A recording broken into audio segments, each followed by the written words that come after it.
Hello everyone. आज हम करने वाले हैं एक नया चैप्टर। कौन सा? डाइस। ठीक है, जैसा कि आप लोगों की रिक्वायरमेंट थी कि सर पहले डाइस जो चैप्टर है उसको पहले करवा दीजिए, तो उसी की रिगार्डिंग मैं डाइस चैप्टर आप लोगों के लिए पहले लेके आया हूँ। ठीक है, तो अब हम डाइस के जो प्रॉपर्टीज़ हैं उनको बारीकी से समझेंगे एक एक करके। बिल्कुल आसान टॉपिक है, बस आप लोगों को थोड़ा सा ध्यान करना है। ठीक है, बिल्कुल बस जस्ट इमेजिन करके चलना है हमें चीज़ों को, और चीज़ें होती चली जाएंगी। ठीक है, तो हम जान लेते हैं कि डाइस के टाइप्स कौन कौन सी है। टाइप्स, पहली टाइप है स्टैंडर्ड। ठीक है, जो डाइस की पहली टाइप है वो है स्टैंडर्ड, और दूसरी है नॉन स्टैंडर्ड जिसको हम बोलते हैं जनरल। ठीक है, जनरल टाइप। अब स्टैंडर्ड टाइप कौन सी है वो देख लेते हैं। यहाँ पर मेरे पास एक डाइस है। ठीक है, यहाँ पर एक डाइस है, उसके एक बात और, जो डाइस है उसके एक टाइम पर हम सिर्फ 3 फेस देख सकते हैं। ठीक है, 3 फेसेस। ठीक है, अब यहाँ पर मेरे पास एक डाइस है। अब मुझे कैसे पता लगेगा कि ये डाइस स्टैंडर्ड है या नॉन स्टैंडर्ड है?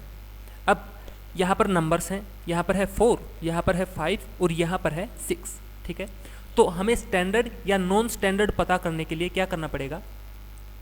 कोई भी 2 एडजेसेंट साइड्स, ठीक है, कोई भी साइड की 2 साइड्स हैं उनको हम लेंगे। अगर उनका सम 7 नहीं है तो क्या है? वो स्टैंडर्ड टाइप की जो डाइस है, और अगर उनका सम 7 है तो वो एक नॉन स्टैंडर्ड या जनरल टाइप की डाइस है। समझ में आई बात? जैसे कि अगर मैं कोई भी 2 साइड लेता हूँ, यहाँ पर हमने 4 लिया, यहाँ पर हमने लिया 5, तो इनका सम कितना हुआ? 9 हुआ। ठीक है, अब अगर 5 और 6 को हम यहाँ पर लेते हैं तो इनका सम कितना हुआ? 11। इसी तरह से जो 6 और 4 है, 6 और 4 उनका सम कितना हुआ? 10 हुआ। ठीक है, यानी कि किसी भी 2 साइड का सम है वो 7 नहीं बना है। ठीक है, तो हम कह सकते हैं कि ये वाला जो डाइस है वो कौन सी टाइप का डाइस है? ये डाइस है स्टैंडर्ड टाइप का। ठीक है, स्टैंडर्ड। ओके, अब स्टैंडर्ड जब टाइप होगा तो हम कैसे पता लगाएंगे कि कौन सी साइड का जो अपोजिट है वो कौन सा है? मान लो यहीं पर हमें बोल दिया जाए कि 4 के अपोजिट क्या नंबर है, बताओ। तो जो स्टैंडर्ड टाइप की डाइस है उसमें हम क्या करते हैं? जो भी साइड होगी उसका जो अपोजिट होगा उनका सम कितना होगा? 7 होगा। अगर यहाँ पर 4 है और इसका अपोजिट हमसे पूछा गया है तो हम क्या करेंगे? 4 + 3 कितना हो गया? 7 हो गया। यानी कि अगर 4 का अपोजिट हमसे पूछा जाएगा तो क्या आएगा? 3 आएगा। समझ में आई बात?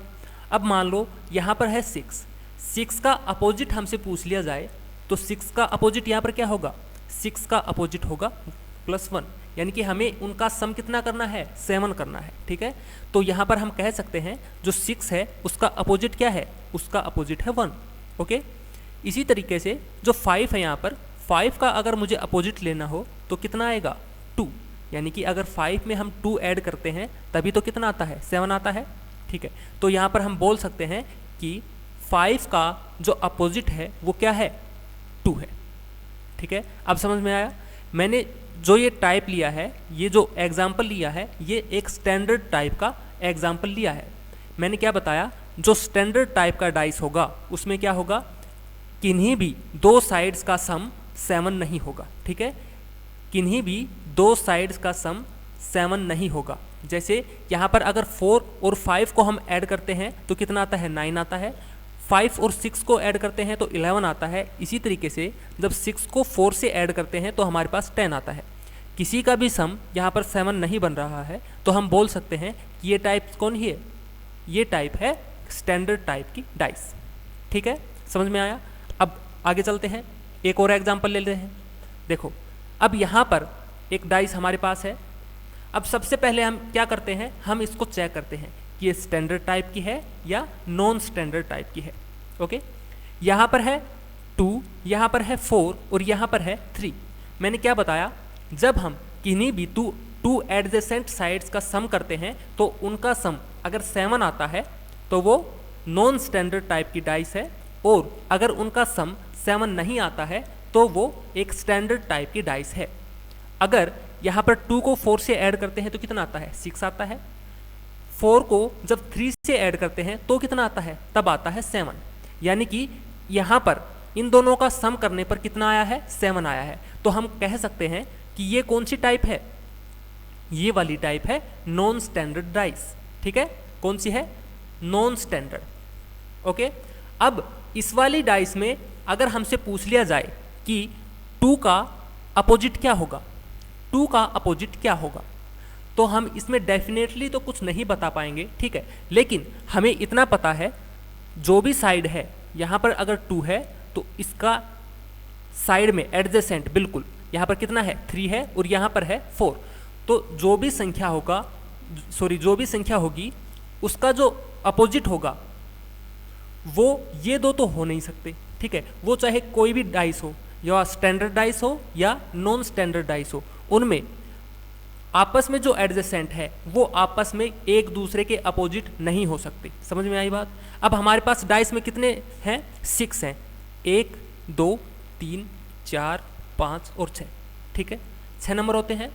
अब अगर हमसे पूछा गया है कि 2 का अपोजिट क्या होगा, अगर यहाँ पर स्टैंडर्ड डाइस होती तो हम कर सकते थे 2 + 5 = 7, तो हम बता सकते थे कि 2 का जो अपोजिट है वो क्या है, 5 है। लेकिन यहाँ पर स्टैंडर्ड डाइस नहीं है तो हम नहीं बता सकते कि 2 का अपोजिट क्या है। अब हमें एलिमिनेट करना पड़ेगा। देखो 2 का अपोजिट 3 तो हो नहीं सकता। ठीक है, क्योंकि जो 2 है वो 3 के बिल्कुल साइड में बैठा है, तो अपोजिट तो हो नहीं सकता। इसी तरीके से जो 2 है वो किसके साइड में बैठा है, 4 के साइड में बैठा है, तो 4 भी 2 के अपोजिट नहीं हो सकता। अब हमें इनमें से नहीं पता है, अब 2 तो ये है ही, सिर्फ 3 बचे हैं, 1 5 और 6। ठीक है, अगर हमसे पूछा गया है कि 2 के अपोजिट क्या है तो हमें अब नहीं पता कि इनमें से क्या है, लेकिन होगा इनमें से। ठीक है, या तो 1 होगा 2 के अपोजिट, या 5 होगा, या फिर 6 होगा। अब समझ में आई बात। ये अभी तक हमने किया है सिर्फ सिंगल डाइस के बारे में बातें। ठीक है, हमने सिर्फ सिंगल डाइस लेके चले हैं अभी तक। अब स्टैंडर्ड और नॉन स्टैंडर्ड टाइप का आप लोगों को डिफरेंस पता लगा। ठीक है, चलिए आगे चलते हैं। अब मान लो यहाँ पर एक और डाइस है, यहाँ पर हमें डाइस दी गई है, यहाँ पर है 4, यहाँ पर है 5, यहाँ पर है 2। तो सबसे पहले हमें चेक करना है कि ये कौन सी टाइप की डाइस है। हमने यहाँ पर देखा, सबसे पहले हमने सम किया, यहाँ पर हुआ 9, यहाँ पर हुआ 7। जब 7 कहीं पर भी हो गया है तो हमें पता लग गया है कि ये कौन से टाइप की है, ये टाइप है नॉन स्टैंडर्ड, यानी कि जनरल टाइप की डाइस। ओके, अब अगर हमसे पूछा जाए कि 5 के अपोजिट क्या होगा, अगर हमसे पूछ लिया जाए कि 5 के अपोजिट क्या होगा, तो देखो 5 के अपोजिट 1 तो 2 हो नहीं सकता। ठीक है, 5 के अपोजिट 4 भी नहीं हो सकता।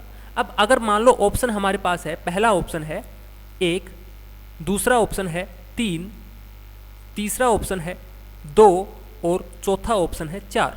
ये हमारे पास ऑप्शन है। ठीक है, हमसे पूछ लिया गया क्वेश्चन में कि 5 के अपोजिट कौन सी नंबर है, तो हम बता सकते हैं। तो हम क्या करेंगे, यहाँ पर हम सबसे पहले एलिमिनेट करेंगे कि कौन कौन नहीं हो सकता। ठीक है, हमने देखा 5 के अपोजिट 4 तो नहीं हो सकता, तो ऑप्शन डी कैंसिल हो गया। 2 भी नहीं हो सकता, ऑप्शन सी भी क्या हो गया, कैंसिल हो गया। अब 2 ऑप्शन बचे हैं, 1 और 3। या तो 5 के अपोजिट 1 होगा या फिर 3 होगा। मान लो यहाँ पर होता कौन सा, 6, तो क्या हो सकता था, 6 भी हो सकता था। ठीक है, 5 के अपोजिट 3 बचे हैं, कौन कौन, 1 3 और 6। लेकिन यहाँ पर एक और आ जाए, क्या आ जाए, खुद 5 ही आ जाए। ये आ गया ऑप्शन हमारे पास। तो अब हम क्या कर सकते हैं, तो अब हमें एक ऑप्शन चूज करना पड़ेगा। तो अब हमारा आंसर क्या हो जाता, अब हमारा आंसर हो जाता ए। समझ में आई बात। ठीक है, नॉन स्टैंडर्ड डाइस में हम क्या करेंगे, ऑप्शंस को एलिमिनेट करेंगे। ठीक है, अब ये बातें सिर्फ सिंगल डाइस के लिए हो रही हैं। जब डबल डाइस या 3 डाइस आगे आएंगी तो उनके लिए अलग है। ठीक है, उनको हम अलग से समझेंगे। अब मैं सिर्फ सिंगल डाइस के डिफरेंस बता रहा हूँ, कौन सी स्टैंडर्ड डाइस है, कौन सी नॉन स्टैंडर्ड डाइस है। ओके, समझ में आई बात। अब चलते हैं अगले क्वेश्चन की तरफ। अब यहाँ पर मैंने एक एग्जाम्पल लिया है, एक क्वेश्चन लिया है आप लोगों के लिए। देखो यहाँ पर क्या बोला गया है, what is the example of a standard dice. हमसे क्वेश्चन पूछ लिया गया है कि इनमें से कोई एक स्टैंडर्ड डाइस है। आप लोगों को बताना है कि इनमें से कौन सी एक स्टैंडर्ड डाइस है। ठीक है, तो स्टैंडर्ड डाइस हम बता सकते हैं। स्टैंडर्ड डाइस कौन सी होगी? जिनके एडजेसेंट साइड्स का सम 7 नहीं होगा, किन्हीं भी 2 एडजेसेंट साइड्स का सम 7 नहीं होना चाहिए। ठीक है, अब यहाँ पर देख लेते हैं, यहाँ पर कितना है 4 और 2 6, 2 और 1 3 और 4 1 5, यानी कि ऑप्शन ए क्या है? ऑप्शन ए यहाँ पर राइट है। ऑप्शन ए यहाँ पर एक स्टैंडर्ड डाइस का टाइप है। अब आगे देख लेते हैं, यहाँ पर 6 और 2 8 बन रहा है, 2 और 1 3 बन रहा है, लेकिन 6 और 1 कितना बन रहा है? 7 बन रहा है, यानी कि ये कौन सी है? ये एक नॉन स्टैंडर्ड डाइस है। समझ में आई बात? अब यहाँ पर देख लेते हैं, यहाँ पर है 4, यहाँ पर है 3, इन दोनों का सम कितना है? इन दोनों का सम भी 7 है, यानी कि ये भी एक नॉन स्टैंडर्ड डाइस का एग्जाम्पल है। ठीक है, इसमें क्या है? 5 और 3 8, 3 और 2 5, और 5 और 2 कितना हो रहा है? यहाँ पर भी 7 बन रहा है, यानी कि किन्हीं भी 2 एडजेसेंट साइड्स का सम 7 नहीं होना चाहिए। किसके लिए? स्टैंडर्ड डाइस के लिए। जब उनका सम अगर 7 है तो वो एक नॉन स्टैंडर्ड डाइस का एग्जाम्पल है। ठीक है, तो हमसे यहाँ पर पूछा गया था what is the example of standard dice, तो हमने बता दिया यहाँ पर जो ऑप्शन ए है वो क्या है? राइट आंसर है। ओके, अब यहाँ पर है एक और, मैंने अब तक तो हमने क्या किया था? अब तक हमने सिर्फ एक डाइस के बारे में बात की थी कि कौन स्टैंडर्ड डाइस है और कौन सी नॉन स्टैंडर्ड डाइस है। अब यहाँ पर मैंने लिया है 2 डाइस। ठीक है, यहाँ पर हमारे पास है 2 डाइस। अब जब 2 डाइस होंगी तो उनमें या तो एक फेस कॉमन होगा या फिर 2 फेस कॉमन होंगे। ठीक है, पहले मैं बात करता हूँ जहाँ पर 1 फेस कॉमन होगा। ठीक है, अगर कोई भी फेस कॉमन नहीं है, जब 2 डाइस में अगर कोई भी फेस कॉमन नहीं है तो हम नहीं बता सकते कि कौन से नंबर का कौन सा नंबर अपोजिट है। ठीक है, लेकिन जब एक फेस अगर कॉमन है तो हम बता सकते हैं कि कौन से फेस का कौन से नंबर का कौन सा नंबर अपोजिट है। यहाँ पर क्या क्या नंबर है? देखो, जो पहली डाइस है और ये दूसरी डाइस है, पहली डाइस में यहाँ पर क्या है? 5 है, फिर 4 है और फिर है 1। ठीक है, यहाँ पर क्या है? 6 है, 2 है और 1 है। इनमें क्या कॉमन है? इन सभी में एक कॉमन है, 1। ठीक है, यहाँ पर भी 1 है और यहाँ पर भी 1 है। जब इस तरीके से हमारे पास क्वेश्चन आ जाए और मान लो यहाँ पर हमसे पूछ लिया जाता 6 के अपोजिट क्या है। ठीक है, हमसे पूछ लिया गया है कि 6 के अपोजिट कौन सी संख्या आएगी, तो हम क्या करेंगे? जब हमारे पास सिंगल यानी कि 1 नंबर कॉमन हो तो हम क्या करेंगे? जो कॉमन है, जो नंबर कॉमन है वो वहाँ पर लिख लेंगे। यहाँ पर मैंने लिख लिया 1। ठीक है, अब इसके क्लॉकवाइज या एंटी क्लॉकवाइज हमें चलना है। ठीक है, अगर मान लो अगर मैं क्लॉकवाइज इस साइड से चलता हूँ तो दूसरे डाइस में भी मुझे क्या करना पड़ेगा? क्लॉकवाइज ही चलना पड़ेगा। अगर मैं इसमें एंटी क्लॉकवाइज चलता हूँ तो इसमें भी मुझे क्या करना पड़ेगा? एंटी क्लॉकवाइज चलना पड़ेगा। समझ में आई बात? ठीक है, तो मैं क्या करता हूँ, इस क्वेश्चन में मैंने मान लो मैं क्लॉकवाइज चला हूँ। ठीक है, तो 1 के बाद कौन सा नंबर आ रहा है? 5 आ रहा है, तो 5 को मैंने लिख दिया यहाँ पर। ठीक है, 5 के बाद क्या है? 5 के बाद है 4। ठीक है, सभी में मैं क्लॉकवाइज चला हूँ, 1 के बाद 5, 5 के बाद 4। ठीक है, अब यहाँ पर दोनों में कॉमन क्या है? 1 है, तो 1 के नीचे मैंने लिख दिया 1। ओके, उसके बाद यहाँ से भी मैंने क्या किया? क्लॉकवाइज चलना शुरू कर दिया। 1 के बाद कौन सा नंबर है? 6, यहाँ पर लिख दिया मैंने 6। अब 6 के बाद कौन सा है? 2, तो यहाँ पर हो गया 2। ओके, अब देखो यहाँ पर 1 1 है। अब देखो यहाँ पर 5 है, यहाँ पर 6 है। अब हम कह सकते हैं कि 5 के अपोजिट क्या है? 6 है। 4 के अपोजिट क्या है? 2 है। ठीक है, मान लो अगर हमसे पूछ लिया जाता कि 1 के अपोजिट क्या है? 1 के अपोजिट, तो 1 के अपोजिट सिर्फ एक संख्या बची है। कौन सी बची है बताओ? सिर्फ एक संख्या बची है, कौन सी? 3, यानी कि 1 के अपोजिट कौन सी आ जाएगी? 3 आ जाएगी। ओके, लेकिन यहाँ पर हमसे क्या पूछा गया था कि 6 के अपोजिट कौन सी होगी, तो हम बता सकते हैं कि 6 के अपोजिट कौन सी संख्या होगी? 5 होगी। अब समझ में आया? ठीक है, मैं एक बार फिर से बता देता हूँ क्या किया है हमने। यहाँ पर हमारे पास 2 डाइस हैं। ठीक है, उनमें एक जो नंबर है वो कॉमन है, यहाँ पर भी 1 है और यहाँ पर भी 1 है। तो जब एक नंबर कॉमन होगा तो हम क्या करेंगे? जो कॉमन नंबर है वो यहाँ पर हमने लिख लिया। अब इसके क्लॉकवाइज या एंटी क्लॉकवाइज जैसे हम चलना चाहें वैसे चल सकते हैं, ठीक है। तो अगर इसमें क्लॉकवाइज चले हैं तो उस वाले में भी, दूसरे वाले में भी क्या करना पड़ेगा, क्लॉकवाइज ही चलना पड़ेगा। ओके, यहाँ पर देखो, यहाँ पर 1 था तो मैंने लिख लिया 1। अब क्लॉकवाइज हम चले तो 1 के बाद कौन सा नंबर है, 5 है, ठीक है। अब 5 से फिर से क्लॉकवाइज चले तो 5 के बाद अगला नंबर कौन सा है, 4 है, ठीक है। इतना समझ में आया। अब दूसरा डाइस लेते हैं, दूसरे डाइस में जो कॉमन पार्ट था, जो कॉमन नंबर है, उसको हम, कॉमन जो संख्या है वो उन दोनों को आपस में एक दूसरे के नीचे रख लेते हैं, ठीक है। अब यहाँ से फिर हम क्या करेंगे, क्लॉकवाइज चलेंगे, क्योंकि उस वाले में क्लॉकवाइज चले थे तो इस वाले में भी हमें क्लॉकवाइज चलना पड़ेगा।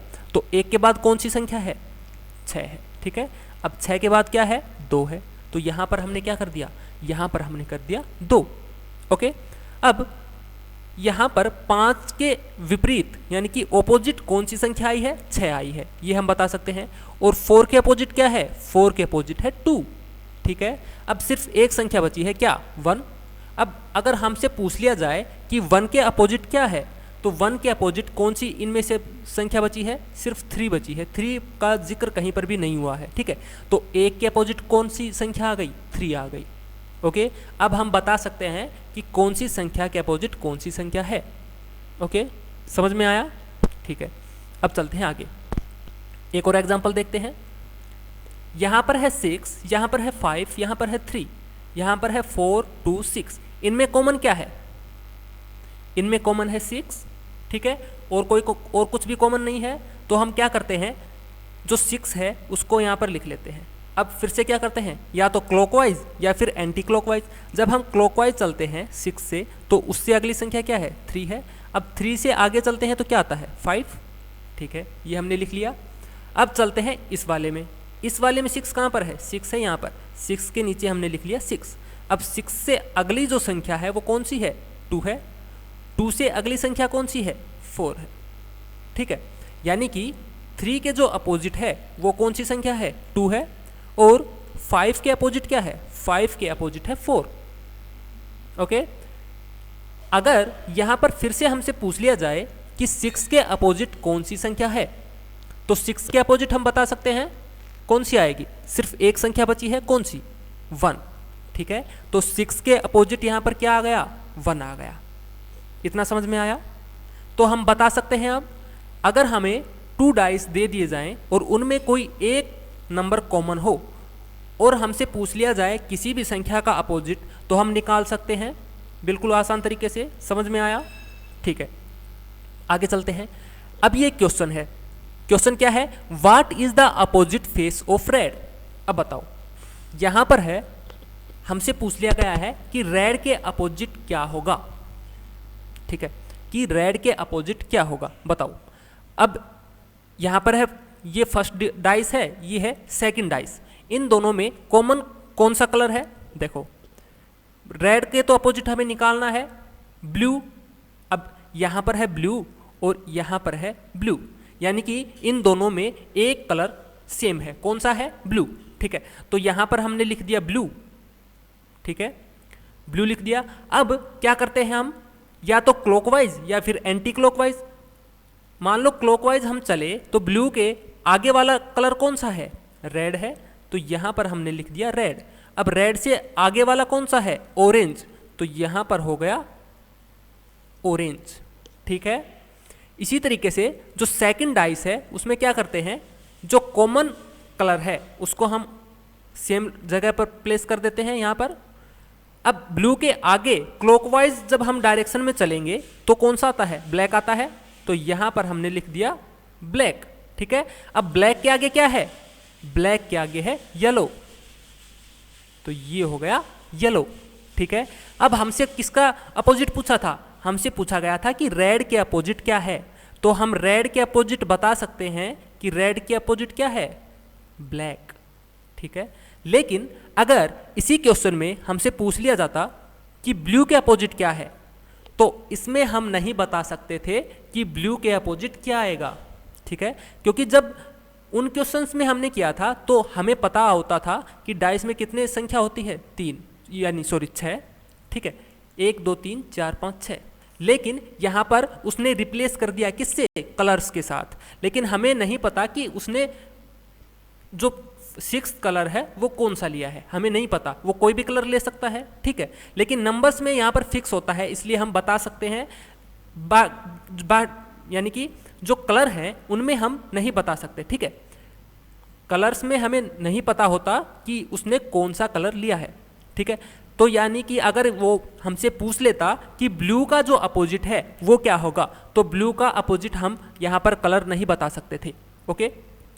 बाकी इसने किसका अपोजिट पूछा है, रेड का, तो रेड का हम बता सकते थे कि ब्लैक है। अगर वो पूछ लेता कि ऑरेंज का अपोजिट क्या है, तो ऑरेंज का कौन सा है, येलो वाला, ठीक है। अब समझ में आया, कर लोगे। आगे चलते हैं, अगला क्वेश्चन यहां पर बोला गया है, if the block is resting on the side with 3 dots, ठीक है, what will be the number of dots on the side at the top, ठीक है। क्या बोला गया है, जो 3 डॉट्स है ना वो अगर बॉटम में है, 3 डॉट्स अगर बॉटम में है तो the number of dots on the side at the top, top के साइड में कौन सा होगा। यानी कि हमें उसने पूछा है जो 3 डॉट्स है ना उनके अपोजिट कौन सा होगा, ये समझ लो आप। अब इनमें देख लेते हैं कॉमन पार्ट कौन सा है, इसमें है 6, यहाँ पर भी कितने हैं 6 हैं, यहाँ पर है 4, यहाँ पर है 3, यहाँ पर है 3, यहाँ पर है 2। अब देखो यहाँ पर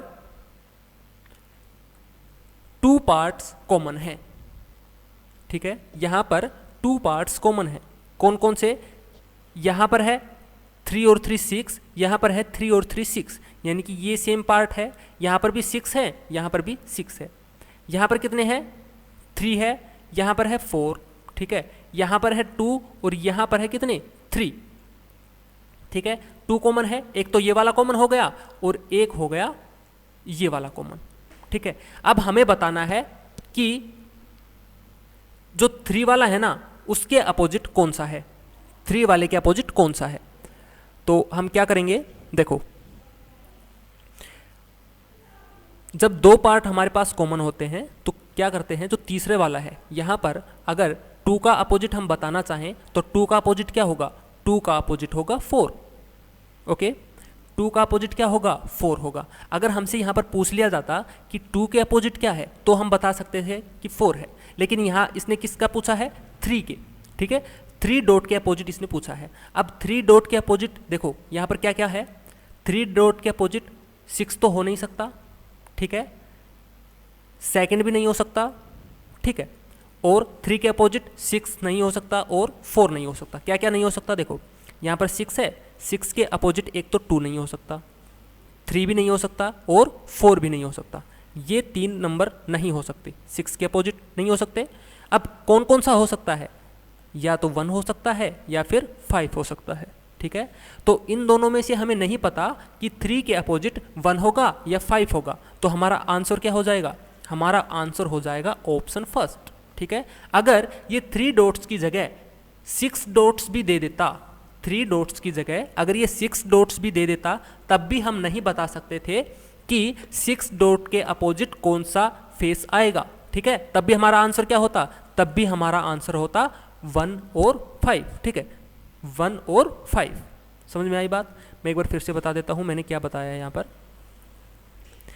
सबसे पहले हमने देखा यहाँ पर जो पहले क्वेश्चंस किए थे उनमें सिर्फ सिंगल जो फेस था वो कॉमन था, लेकिन इसमें यहाँ पर 2 फेस कॉमन है।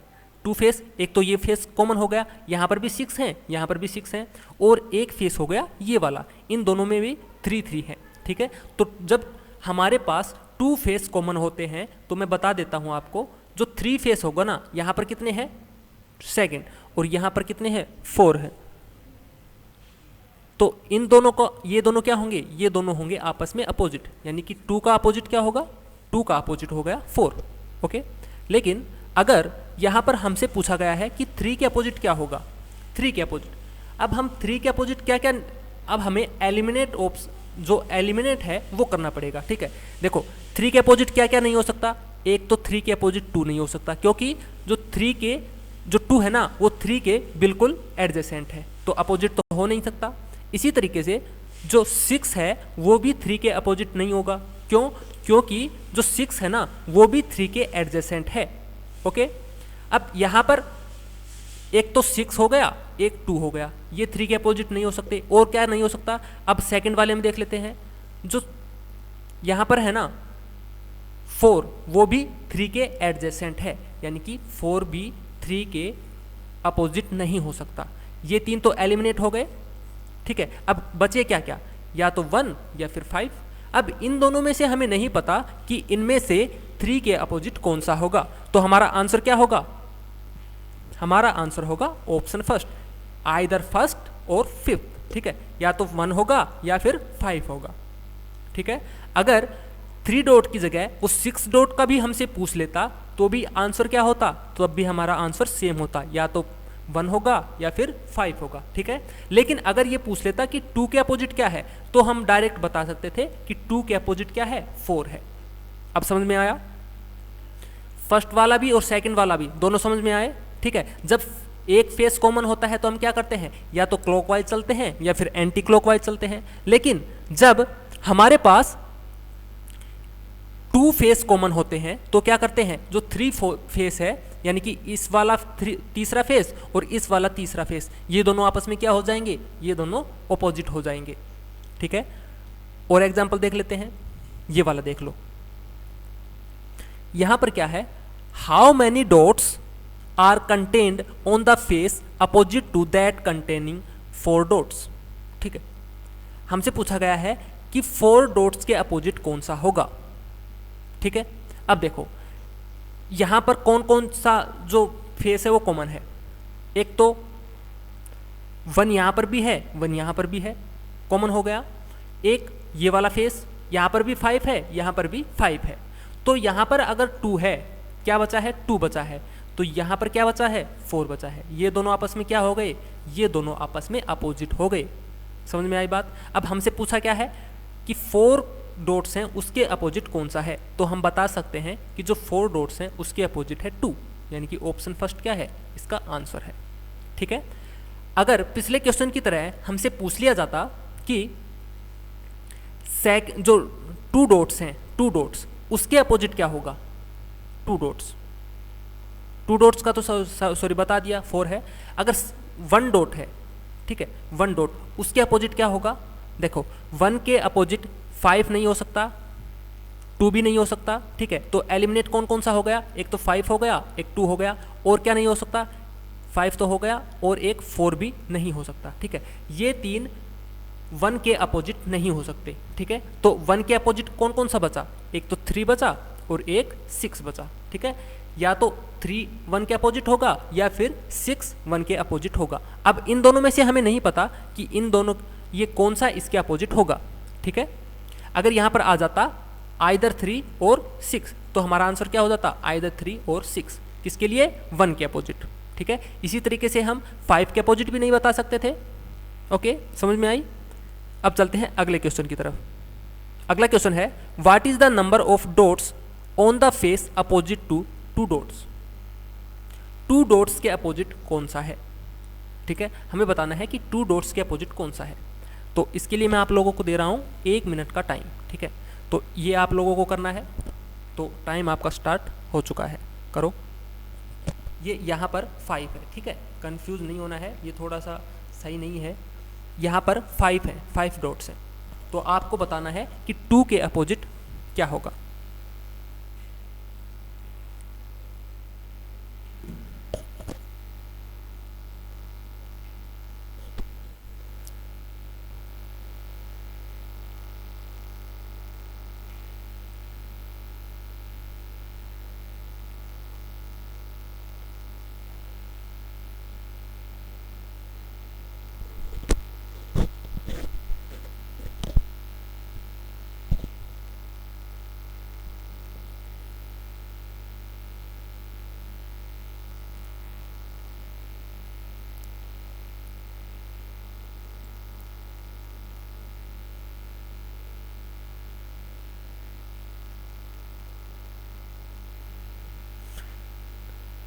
चलिए टाइम आपका समाप्त हो गया है, ठीक है।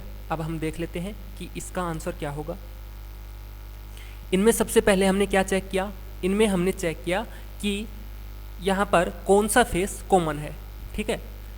हमने देखा 1 है, यहाँ पर नहीं है, 5 यहाँ पर है, ठीक है, 5 यहाँ पर भी है और 5 यहाँ पर भी, ये वाला पार्ट कॉमन है। अब 3 यहाँ पर है, यहाँ पर 3 नहीं है, यानी कि सिर्फ एक फेस इन दोनों का कॉमन है। कौन सा? 5 वाला, ठीक है। जब एक फेस कॉमन होता है तो हम क्या करते हैं, जब एक फेस कॉमन होता है तो कॉमन पार्ट को यहाँ पर लिखते हैं, उसके फिर क्लॉकवाइज या एंटी क्लॉकवाइज हम चलते हैं। अब 5 के हम चलते हैं क्लॉकवाइज, तो 5 के आगे कौन सा है? 3 है। अब 3 से आगे क्या है? 1 है, ठीक है। अब 5 वाला पार्ट कहाँ पर है? सेकंड डाइस में 5 वाला पार्ट है यहाँ पर, तो 5 को मैंने फिर से उनके नीचे लिख दिया सेम के। अब क्या किया, यहाँ पर फिर से क्लॉकवाइज चले, ठीक है। यहाँ पर भी क्लॉकवाइज चले थे तो यहाँ पर भी हमें क्लॉकवाइज चलना पड़ेगा, तो यहाँ पर कितना आ जाएगा? 2। अब 2 से आगे वाली जो नंबर है वो कितना है? 4 है, ठीक है। यानी कि 3 के अपोजिट क्या है? 2 है और 1 के अपोजिट है 4, ठीक है। अगर 5 के अपोजिट पूछ लिया जाए तो क्या बचा है? तो 5 के अपोजिट हो जाएगा 6, ठीक है। सिर्फ 6 ही बचा है, तो 5 के अपोजिट हो गया 6। लेकिन हमसे पूछा किसके बारे में गया है कि 2 के अपोजिट कितना होगा, तो 2 के अपोजिट हम बोल सकते हैं कि कितना होगा? 3, यानी कि ऑप्शन सेकंड क्या है? ऑप्शन सेकंड इसका राइट आंसर है, ठीक है। समझ में आ रहा है सभी को? अगर कहीं पर दिक्कत है तो आप कमेंट करके बोल सकते हैं, ठीक है। या फिर एक बार वीडियो को रिवर्स करके भी देख सकते हैं। अगर फिर भी डाउट आपका क्लियर नहीं हो पा रहा है तो आप या तो टेलीग्राम पर मैसेज कर सकते हैं या फिर बोल सकते हैं वहीं वीडियो के जो मैसेज हैं उनमें, ठीक है। आपका डाउट क्लियर कर दिया जाएगा। अब चलते हैं अगले क्वेश्चन की तरफ। अगला क्वेश्चन देख लेते हैं। यहाँ पर बोला गया है what could be the opposite of 5 dots. जो 5 डॉट्स है ना उसके अपोजिट क्या होगा। तो इसके लिए मैं फिर से आप लोगों को दे रहा हूँ सिर्फ 30 सेकेंड्स का टाइम। बिल्कुल आसान है, तो अगर आपने समझे हैं क्वेश्चंस को तो आप आसानी से कर पाओगे, ठीक है। तो इसके लिए मैंने दिया है आपको 30 सेकेंड्स का टाइम, करिए।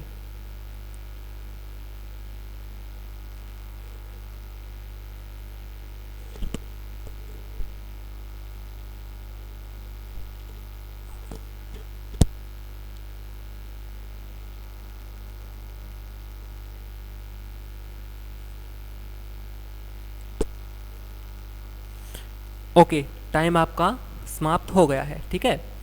ये तो बिल्कुल आसान था, ये तो आप देखते ही आंसर कर सकते थे, ठीक है। यहाँ पर क्या पूछा गया है, what could be the opposite of 5 dots. 5 dots के अपोजिट क्या होगा। सबसे पहले हमने देखा यहाँ पर 2 डॉट्स हैं, यहाँ पर भी 2 डॉट्स हैं, यानी कि ये फेस कॉमन है। अब यहाँ पर 1 डॉट है, यहाँ पर भी 1 डॉट है, ये वाला फेस भी कॉमन है। जब 2 पार्ट्स कॉमन होते हैं तो हम क्या करते हैं, जो 3 वाला थर्ड पार्ट है, यानी कि थर्ड पार्ट कौन सा है, इस वाले में 5 है और इस वाले में कौन सा है, इस वाले में 4 है। ये दोनों क्या होंगे, ये दोनों आपस में एक दूसरे के अपोजिट होंगे। यानी कि हम बोल सकते थे कि 5 के अपोजिट क्या है, 4। ऑप्शन डी इसका राइट आंसर है। समझ में आया? बिल्कुल आसान था, ठीक है। अब चलते हैं अगले क्वेश्चन की तरफ। अगला क्वेश्चन देख लेते हैं, क्या है, what could be the opposite of 1। 1 के अपोजिट क्या होगा, बताओ। 1 के अपोजिट क्या होगा। इसके लिए मैं दे रहा हूं आपको 10 सेकेंड्स, बताओ।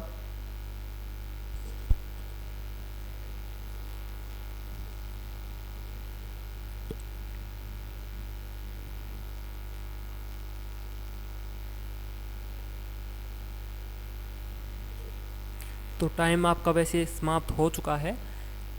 ये भी हम आसानी से बता सकते हैं, ठीक है, ये भी हम आसानी से बता सकते हैं। यहाँ पर सबसे पहले हमने चेक किया कौन सा पार्ट है, 4 यहाँ पर कॉमन है। एक पार्ट और कौन सा कॉमन है, यहाँ पर भी 6 कॉमन है। हमसे पूछा गया है कि 1 के अपोजिट क्या होगा, तो हम डायरेक्ट बता सकते हैं कि 1 के अपोजिट क्या होगा, 1 के अपोजिट होगा 5, ठीक है। समझ में आया? मैं एक बार फिर से बता देता हूँ आज हमने क्या क्या किया है। आज हमने जाना है डाइस की जो टाइप्स हैं, कौन कौन सी टाइप्स हैं। पहली टाइप है स्टैंडर्ड टाइप, ठीक है, स्टैंडर्ड। दूसरी है नॉन स्टैंडर्ड, जिसको हम बोलते हैं जनरल, ठीक है। स्टैंडर्ड वाले में क्या होता है, स्टैंडर्ड वाले में किन्हीं भी दो एडजेसेंट साइड्स का जो सम है वो 7 नहीं होगा। ठीक है, जैसे अगर मान लो हमारे पास ये वाली डाइस है, ये वाली सिर्फ सिंगल, ठीक है, ये वाली, अगर इसमें बोल दिया जाए कि क्या ये स्टैंडर्ड डाइस है या नहीं है, तो हम कह सकते हैं कि ये क्या है, ये एक स्टैंडर्ड टाइप डिवाइस है, सॉरी डाइस है। ठीक है, लेकिन अगर ये वाला जो डाइस है, ये वाला इसकी बात करें तो ये क्या है, ये एक नॉन स्टैंडर्ड डाइस है। क्यों? क्योंकि इन दोनों एडजेसेंट जो साइड्स हैं इनका जो सम है वो 7 है, लेकिन स्टैंडर्ड के लिए किन्हीं भी दो एडजेसेंट साइड्स का सम 7 नहीं होना चाहिए। जब अगर सम 7 होगा तो वो क्या हो जाती है, नॉन स्टैंडर्ड या फिर जनरल टाइप की डाइस हो जाती है। ठीक है, ये सीखा। उसके बाद हमने उनके ऊपर कुछ एग्जाम्पल्स किए, उसके बाद फिर क्या किया, उसके बाद हमने किया डबल डाइस के ऊपर एग्जाम्पल्स। ठीक है, डबल डाइस में हमने जब अगर मान लो एक सिंगल फेस कॉमन होगा तो हम क्या करते हैं, जो सिंगल फेस होता है उसको आपस में एक दूसरे के नीचे रखते हैं, और अगर यहाँ पर क्लॉकवाइज चलते हैं या फिर एंटी क्लॉकवाइज चलते हैं। ठीक है, मान लो यहाँ पर 4 है, यहाँ पर 6 की जगह क्या है, 6 की जगह 3 है। देख लेते हैं ये बनता है या नहीं बनता है। बाकी अब यहाँ पर 4 है तो 4 से हम अपोजिट कहाँ पर चले, 6 के, तो 4 से सॉरी क्लॉकवाइज चले, 6 आ गया, 6 के आगे क्लॉकवाइज क्या आ गया, 1 आ गया। यहाँ पर देखते हैं 4 है, 4 के आगे क्या है, 5 है, और 5 के आगे कितना है, 3 है। ठीक है, यानी कि हम कह सकते हैं कि 6 के अपोजिट क्या है, 5 है, और 1 के अपोजिट है 3। ठीक है, तो 4 के अपोजिट क्या हो जाएगा, 4 के अपोजिट हो जाएगा 2। लेकिन जब हमारे पास 2 फेसेस कॉमन होते हैं, 2 फेस हमारे पास कॉमन होते हैं, तो हम क्या करते हैं, हम उन 2 फेसेस के अलावा जो थर्ड पार्ट है, यानी कि ये वाला फेस है, यहाँ पर है 1 और यहाँ पर है 5, तो यहाँ पर ये दोनों क्या हो जाते हैं, ये एक दूसरे के अपोजिट हो जाते हैं। ठीक है, तो समझ में आया आप लोगों को। ठीक है, अब इनके आगे जो क्वेश्चंस हैं, यानी कि और भी इसके टाइप्स हैं, वो हम अगली वीडियो में जानेंगे। ठीक है, अब बाकी एक और क्वेश्चन है वो देख लेते हैं। What could be the opposite of 2 dots. यहाँ पर हमें बताना है कि 2 डॉट्स के अपोजिट क्या होगा। तो 2 डॉट्स के अपोजिट बता सकते हो, यहाँ पर है 4 इसमें भी है, यहाँ पर है 6, यहाँ पर है 5, यहाँ पर है 2, यहाँ पर है 1, यानी कि सिर्फ एक फेस यहाँ पर कॉमन है। तो जब एक फेस कॉमन होता है तो हम क्या करते हैं, एक फेस जब कॉमन होता है तो हम क्या करते हैं, जो कॉमन पार्ट है वो क्या करते हैं, वो यहाँ पर लिख लेते हैं। इस वाले डाइस का यहाँ पर लिख लिया, इस वाले डाइस का यहाँ पर लिख लिया। अब यहाँ से हम चलते हैं क्लॉकवाइज। जब 4 से आगे चले तो क्या आया, 6 आया, 6 को लिख लिया। 6 के आगे क्या आया, 5 आया, 5 को लिख लिया। अब यहाँ से फिर से क्लॉकवाइज चलते हैं। यहाँ से 4 से आगे क्या आया, 1 आया, और यहाँ से 1 से आगे क्या आया, 2 आया। ठीक है, अब हमें बताना है कि 2 के अपोजिट क्या है। तो 2 के अपोजिट हम आसानी से बता सकते हैं, क्या आएगा, 5 आएगा, यानी कि ऑप्शन सी क्या है, ऑप्शन सी इसका राइट आंसर है। ठीक है, तो आज की क्लास हम यहीं पे समाप्त करते हैं। ठीक है, इसके ऊपर जो भी पैटर्न्स आगे होंगे वो भी हम सीखेंगे। अभी तक तो हमने फर्स्ट और सेकंड यानी कि 1 और 2 सिर्फ 2 डिवाइस, सॉरी डिवाइस का नाम आ रहा है बार बार, डाइस की बात हम कर रहे हैं। 2 डाइस के ऊपर हमने क्वेश्चंस किए हैं। उसके बाद हम 3 डाइस, 4 डाइस, कितने भी डाइस आगे अगर देना चाहे तो हम उनके ऊपर भी क्वेश्चंस करेंगे कि उनमें से हमें कैसे बताना है कि कौन सा नंबर कौन से नंबर के अपोजिट है। ठीक है, तो ये तो आप लोगों की बिल्कुल बेसिक क्लास थी। आई होप आप लोगों को समझ में आई होगी। ठीक है, तो आज की क्लास को हम यहीं पे समाप्त करते हैं। Thank you.